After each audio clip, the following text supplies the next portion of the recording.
Que le Père Céleste vous bénisse abondamment au nom qui est au-dessus de tout nom, Jésus-Christ.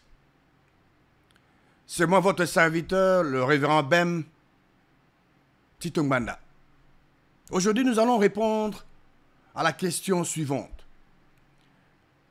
Qu'est-ce qu'une personne doit faire pour éviter la mort et recevoir la vie éternelle? Qu'est-ce qu'une personne doit faire pour éviter la mort et recevoir la vie éternelle?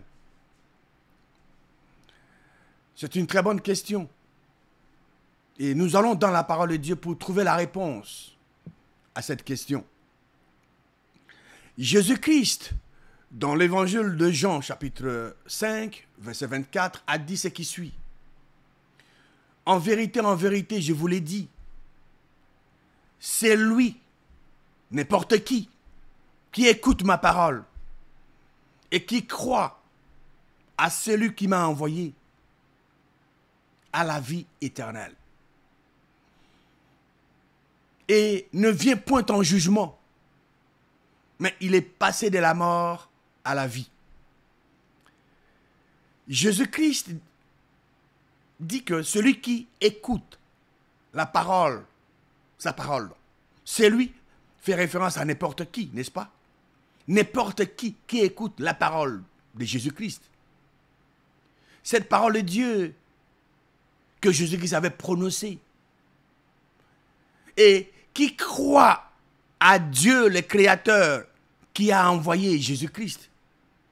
Cette personne a la vie éternelle et ne vient point en jugement.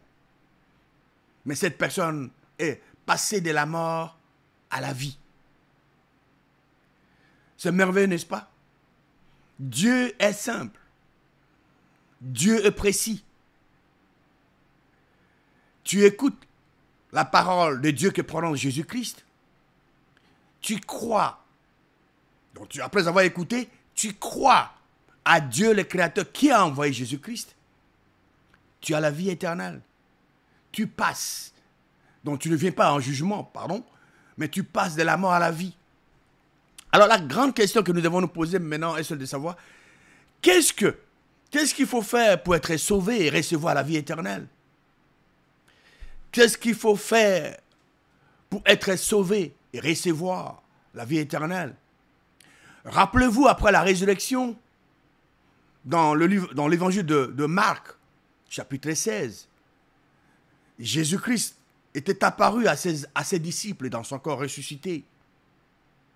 Il leur avait donné une mission précise, d'aller annoncer la bonne nouvelle à toute la création. Quelle était la bonne nouvelle? La bonne nouvelle était que Dieu le Créateur a ressuscité Jésus-Christ d'entre les morts. Et il a dit quelque chose de très, très, très important.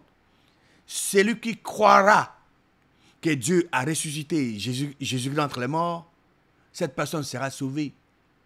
Celui qui ne croira pas que Dieu a ressuscité Jésus-Christ d'entre les morts, cette personne sera condamnée.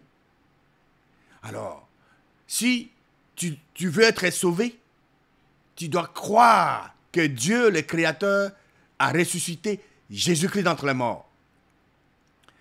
Et qu'est-ce qu'il faut faire pour être sauvé et recevoir la vie éternelle? Il y a deux conditions qui sont mentionnées dans l'épître de Paul aux Romains. Romains, chapitre 10, et nous allons lire le verset 9. Ces deux conditions sont introduites par le petit mot « si ». Romains, chapitre 10, verset 9. Il est écrit. Nous allons maintenant découvrir la première condition. Si tu confesses de ta bouche le Seigneur Jésus, c'est ça la première condition. Si toi, tu confesses, ça peut être d'une manière audible ou à l'intérieur, dans ton cœur, si tu confesses de ta bouche le Seigneur Jésus. Vous savez, cette condition est assez simple. Un oiseau peut dire ça. Mais est-ce que l'oiseau comprend? Parce que je peux entraîner un perroquet pour dire « Jésus est mon Seigneur ». perroquet le ferait, va le faire.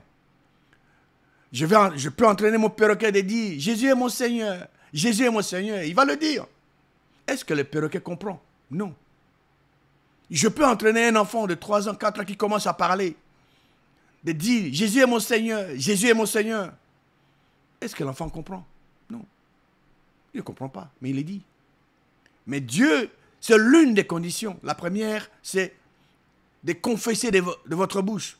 Si tu confesses de ta bouche le Seigneur Jésus, et la deuxième condition, qui est la plus importante, que je venais de mentionner, de vous en parler dans le livre de Marc, chapitre 16, quand Jésus-Christ était ressuscité. Donc, la deuxième condition est que si tu crois dans ton cœur que Dieu, Créateur, a ressuscité Jésus-Christ d'entre les morts, tu es sauvé. Et une fois sauvé, Dieu vous donne sa nature. Dieu vous donne les dons du Saint-Esprit.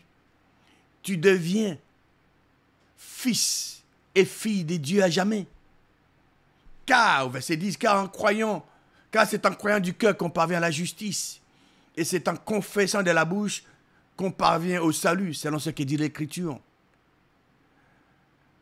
Si tu veux être sauvé et recevoir la vie éternelle, recevoir le don du Saint-Esprit et vivre éternellement, il y a 2 conditions que tu dois remplir. La première condition, tu dois confesser de ta bouche le Seigneur Jésus. Et la deuxième condition, tu dois croire dans ton cœur, au fond de ton cœur. Tu dois croire dans ton cœur que Dieu, le Créateur, a ressuscité Jésus-Christ d'entre les morts. Tu seras sauvé. Et le vrai Dieu va te donner sa nature, les dons du Saint-Esprit, la vie éternelle. Et quand Christ reviendra, tu seras ressuscité.